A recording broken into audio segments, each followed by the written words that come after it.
Hey there, Pisces. Thank you so much for joining me here today. My name is Halen. I definitely do not have a fairy tale reading for you. If I could title this reading something off the top of my head, I'm very finicky with the titles on my channel. It's tough for me, but I would almost title it something like The Words You Don't Want to Hear, or The Reading You Don't Want to Hear, something like that. The words that nobody is saying, but they need to be said, or it needs to be heard. And honestly, with the readings that I've been having on my channel over the last 2 weeks, and the energy of this Piscean, Neptunian lunar eclipse and all of this fantasy swirling about, that I now understand there's probably an astrological influence to all of that I've been picking up on. I feel like this is maybe like the end point, I'm hoping so anyway, of this message that is coming through the readings. And I feel like this is like the final countdown, or the final, I don't think it's a test. The test was just coming out in Aquarius's reading. It's the final, it's the period at the end of the sentence, right? There's something here because we're about to step into something entirely new. And so we're putting an end to whatever this shit is that's coming up, maybe for all of us, that is dealing with this realm of Pisces and fantasy and even grandiosity, dare I say it, Pisces, because this feels larger than life. This feels like we're talking about your grand myth, it's like a story straight out of the Bible, right? It's like here you are, or have been actually in your past, dabbling in these mythological realms of the psyche, dealing with archetypes, tarot readings, big lofty spiritual concepts, understanding like what is my fate, multiple realities, multiple lifetimes. There's so much going on here that you've been playing with in your workshop, all of these tools. And I do think that when these energies get larger than life and you develop your own myth, I think it's very important.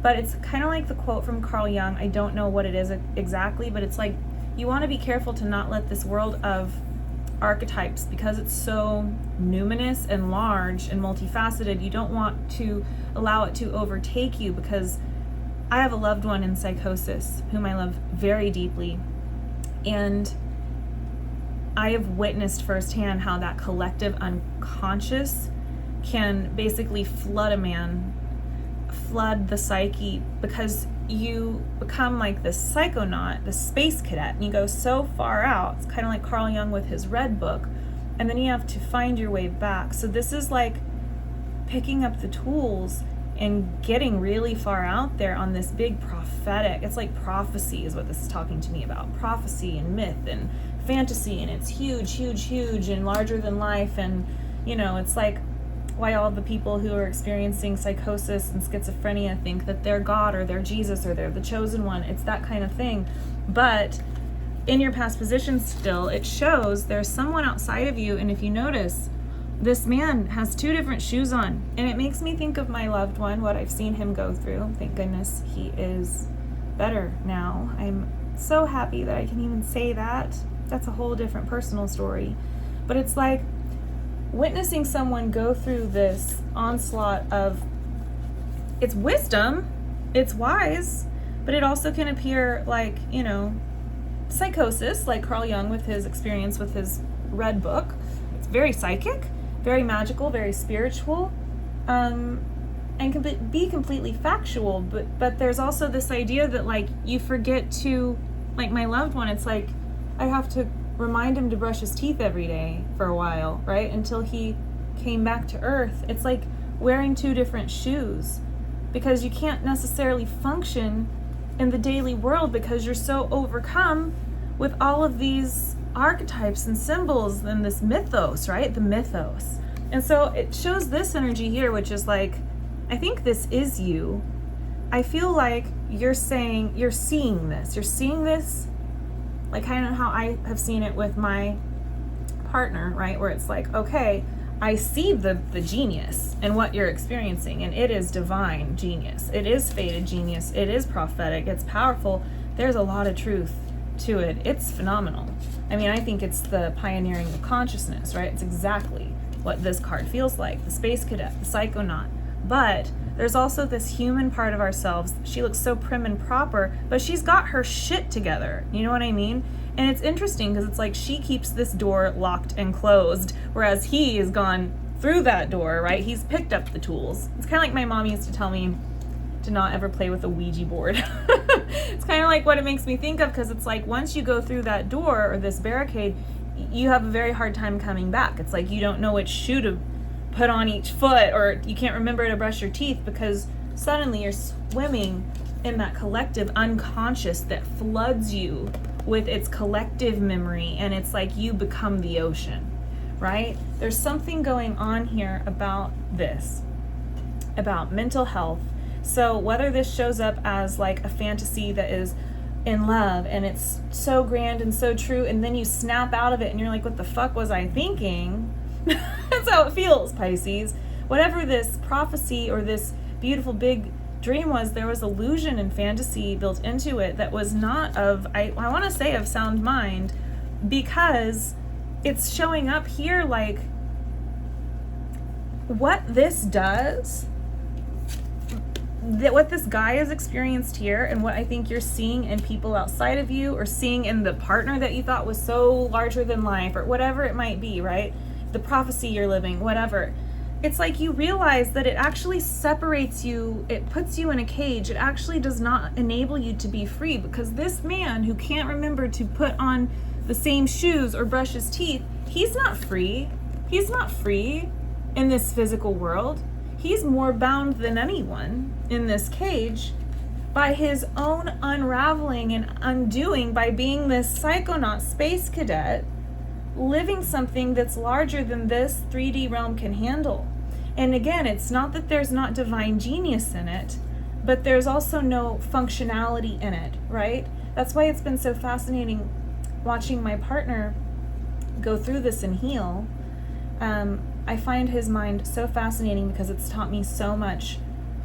I can't even begin to describe how much it's taught me. It's taught me all of this, right? It's like how I can understand that Jungian language that he speaks, that language of myth. It's the language of the soul. It's the language of art. It's the language of the tarot. It's exquisite, but we want to make sure that it doesn't, that we can still be a part of the rest of the world and not be like this guy who's locked behind this door that she's sitting in front of, separated from the rest of the world because it no longer makes sense to him because he's living in a different dimension. And that's just like if you have a partner or a fantasy or something and you realize, right? It's like this, I have this Pisces friend who was just in this fantasy with this man for years. And then she came out of it and was like, what the fuck was I thinking, right? And it's such a mind fuck. And the thing is it like blocked her off from the rest of the world and living her daily life, when in reality, this guy that she was obsessing over and fantasizing about, he couldn't even like get his shit together. You know what I mean? But it was this whole idea of what was built up in the head, and it could have something to do with dabbling with these spiritual tools, right? There's something interesting there. It's like what these tools are talking about, and maybe it's visiting too many tarot readings or doing too many meditations or something. It's essentially describing that it's not just this desire to touch the divine. It starts to become about escape.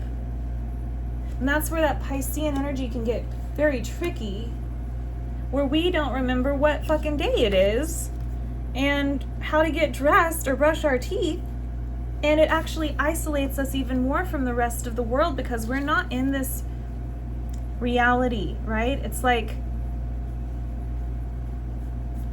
I keep noticing this door, like there's something that's not based in reality here in your past position, and I see you recognizing it in another. and saying like, oh, okay, I see this now. And it was my experience with my partner. I met him first in his divinity, telepathically, psychically, and then life guided me through incredible miracles to meeting this person in actual physical reality. And I couldn't believe that he didn't know how to like put on the same shoes. You know what I mean? But I would have it no other way. It all makes sense to me now. But I viewed him before I met him in his divinity so much as he was the teacher. He was the teacher. He knew more than me, because how could he have done all of this shit? But then I realized, oh, I am also the teacher, right? It's very interesting. I am the teacher. I am the teacher. It's like something like that here for you that's showing up, where it's like, because otherwise if you don't anchor that in, you'll be as separated from reality as this person here, this energy outside of you here. They could be someone you know. They could just be, it could just be spirit warning you of like, look at what can happen when you lose the ground beneath your feet, right? When you step into that door too far and then it locks behind you or something and you can't come back. Like, stay here, Pisces. You want a hefty dose of reality in whatever this is for you. Because it shows you here that would look like setting down the tools, maybe going to less tarot readings or whatever this is. It might look like you are throwing in the white flag or whatever, right? Throwing in the towel. But actually, it's because of this quote-unquote disability that this woman has, that she has so much to offer. And this is where I feel like this is the reading that no one wants to hear, right? And I feel like it's been coming out so much in my readings lately with the roots, but I just think it's coming to this crux of your energy and like where it can be healthy and guide us to people truly meant for us in our lives, and then where it can also lock us out of our reality. And it's like the story of the little matchstick girl. The little matchstick girl ends up dying by burning up all of her matchsticks instead of selling them out in the cold, because she slips into this like dreamlike fantasy where she gets comfortable from burning all the matchsticks for warmth. And it's like she falls asleep and passes away. And that's kind of what this is talking about. It's like it can lock you out of actual heaven. So here you are in the current energy with this strength. This reminds me of that Disney movie Brave, like walking into the forest. Very Celtic, ancient energy here, which to me, honestly, is kind of like this Wiccan, or that's not the word. It's like it's very ancient and old because it's based off of like systems that make sense, like the cycles of nature.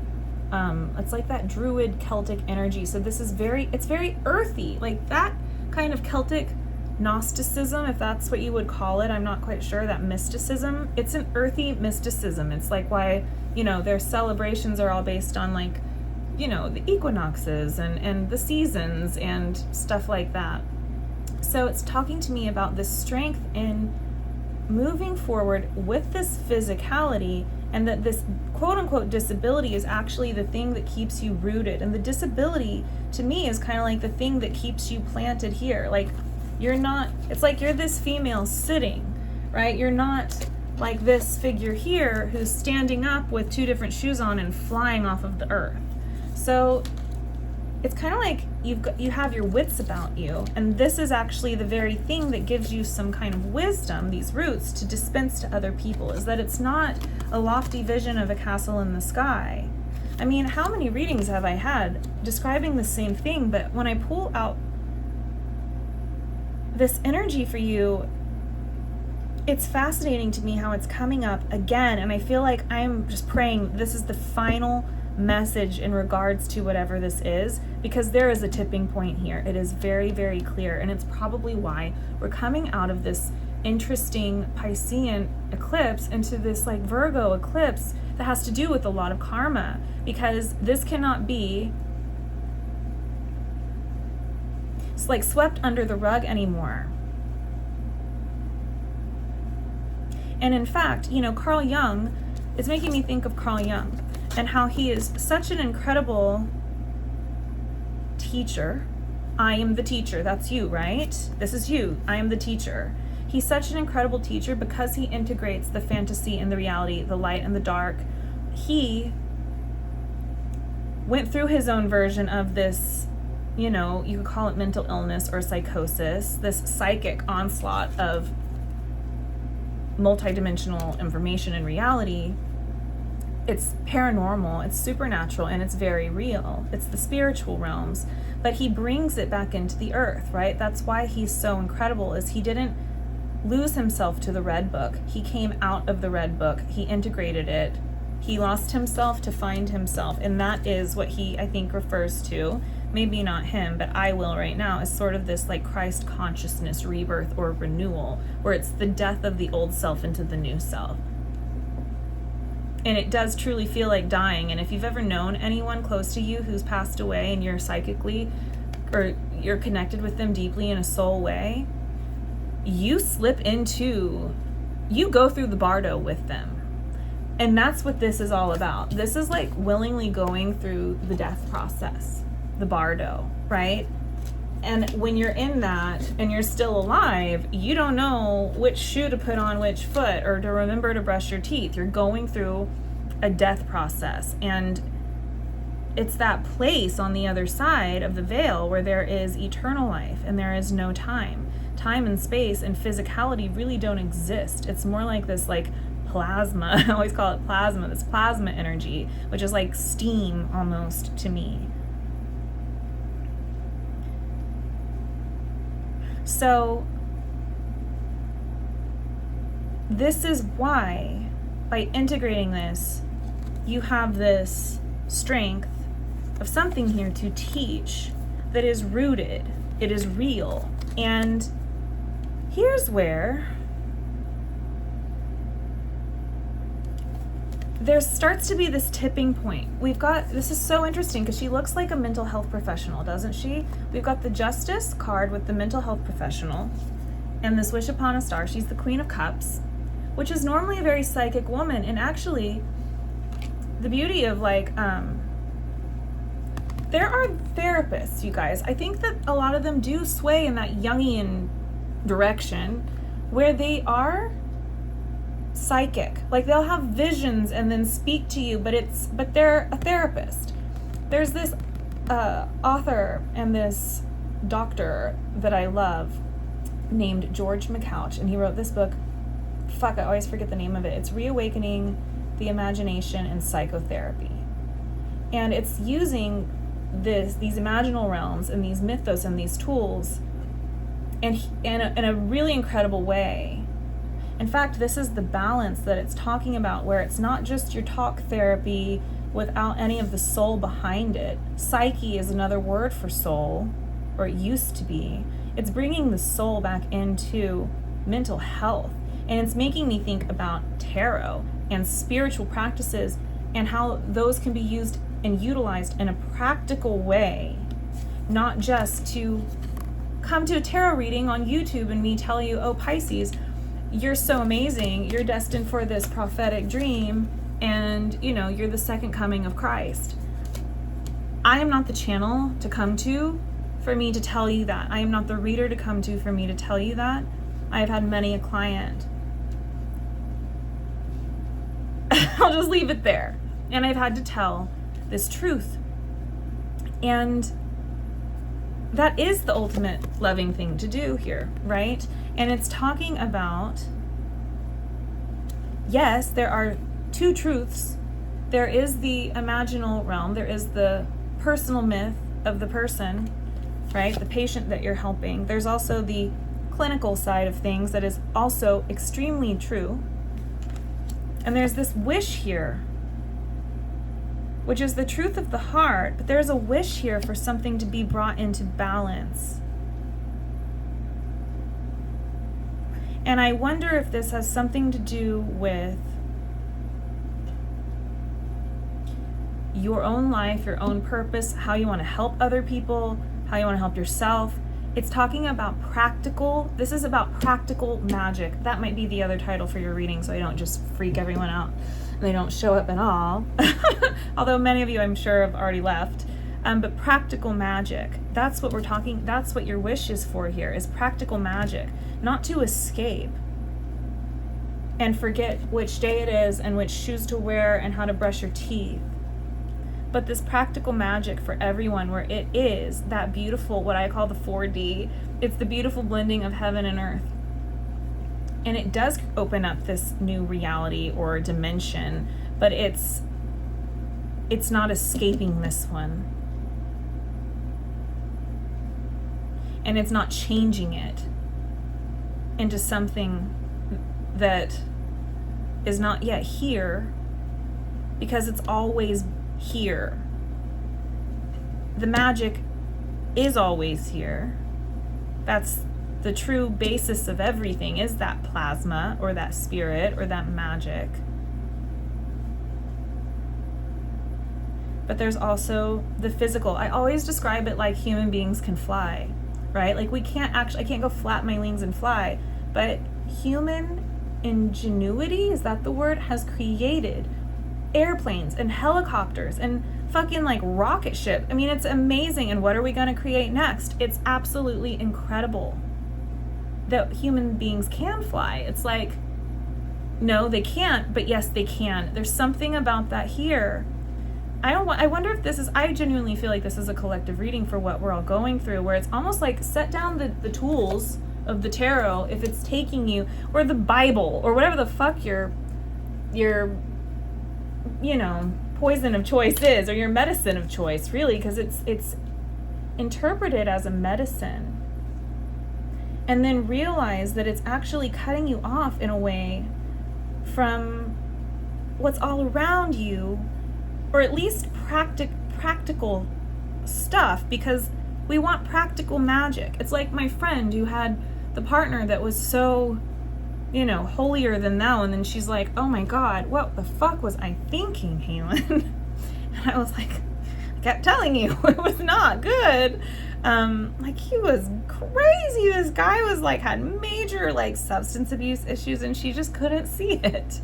It's kind of like, this is that reality checkpoint where nothing is ever going to be the same again, because she's going to realize, well, I don't want a relationship like that anyway, right? Where he's this king and I'm this queen, and we're going to bring this new something to so many people, and we're going to do something so big together. It's like, what she really wants, what her soul is craving, that little girl inside of her, is the person to wake up next to and make her a cup of coffee in the morning. It's so simple.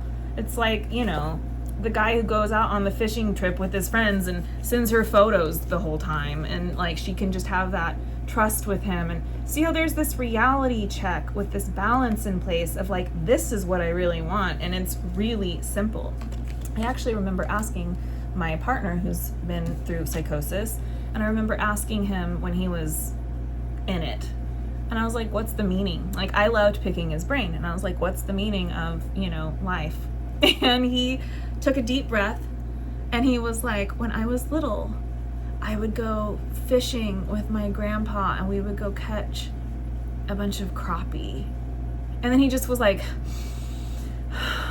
and just looked at me like, that's it. And I knew exactly what he meant. He was like, that's literally it. The point is to live. It's like what Alan Watts says. Alan Watts would probably be a great person for you to listen to if you're going through any kind of existential crisis or getting way out there. I don't know, whoever this is for, who's resonating with this. But because he always brings it back down, which is people struggle so hard to find out what the meaning of life is, or how to do it, or what it means, or how to live, and it's the point is to just dance. You know that song? I hope you dance, I hope you dance. I hope you still feel small when you stand beside the ocean. Whenever one door closes, I hope one more opens. It's a beautiful song about that beautiful balance between something, give fate a fighting chance, when you get the choice to sit it out or dance. I hope you dance, I hope you dance.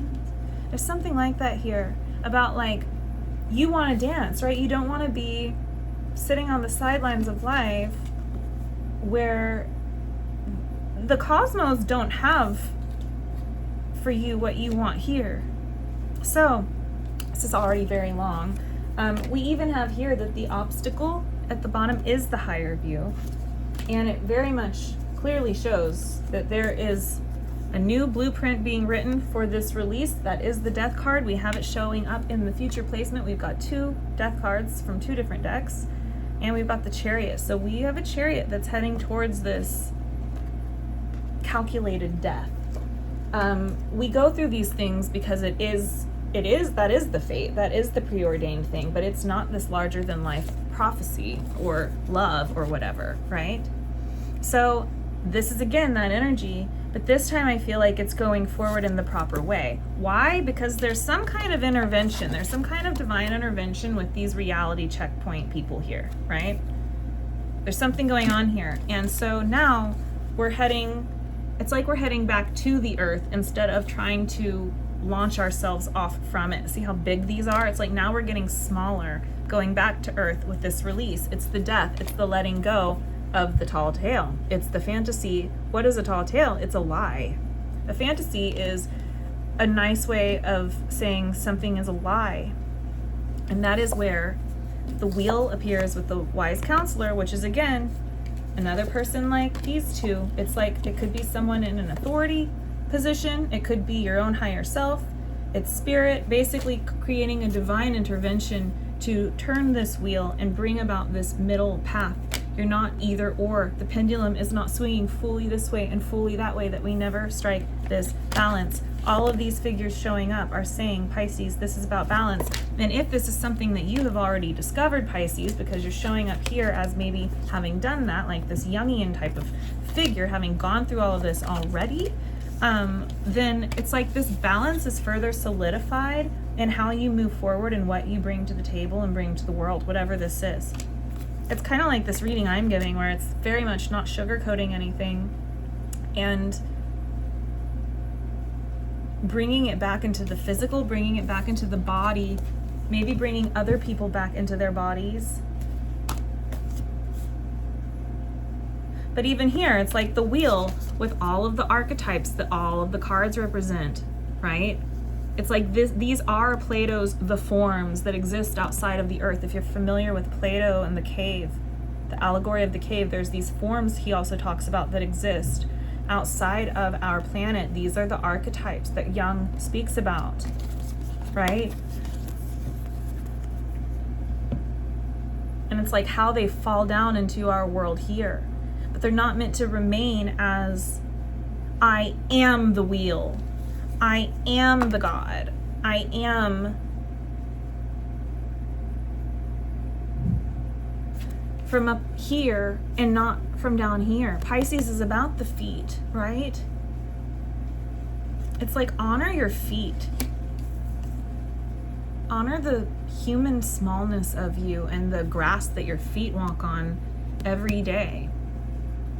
And that you're not necessarily living out this holy pathway to a grandiose vision or a grandiose love or whatever this is, but something that is just right, like Mama and Papa Bear and Goldilocks, right? It's like, it's just right.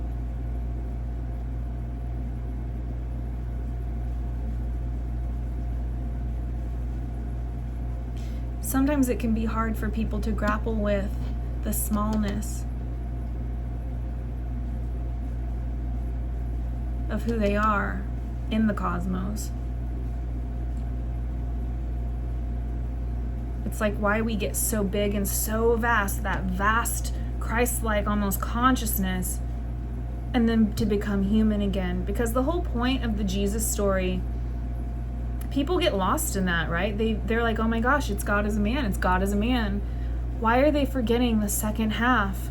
The half that makes it so important, which is that God as a man, he becomes human again. He comes back. That's the point that they're missing. The return to the grass, to the earth, to the in-between, to the human, to being small. in his own vast universe. To have 2 feet. To almost forsake his wings. And to forsake all of this archetypal wisdom and knowledge. Because in the end, it's like, I just saw this video, this is so long. I saw this video of John Lennon speaking to a fan. This is so fucking perfect for this. I might share it in my community post. It's that scene, I've seen it forever, but it popped up on my Instagram reel. And it's this fan who was camping outside of his estate, and they finally talked to the guy, and John Lennon talks to him, and they're filming it. And the guy thinks that all of the songs are about him, right? And he's like the second coming of Christ and all these things. And John Lennon is like, dude, no, all of those songs are just about me. Like, it's like, hey, he says they're either about Yoko or they're like, hey, I took a shit in the morning and now I'm writing a song about it. Like, it's really simple and really stupid. But he's also like, I could have been like you. I was on that trip. And then he's like, do you want something to eat? Like, come on in, have you eaten? Let's get him fed, let's get him water. It's like, I love that he did that. It made me cry because I know that I could see with John Lennon that he was like, he'd been on that Jungian fucking trip of the Red Book, right? Where it's like, he went out there, he took the trip is how he described it. But he came back and he felt responsible for those fans of his that viewed him as this larger than life archetypal figure because he was just a man taking a shit in the morning writing about his fucking wife. You know what I mean? And that's it.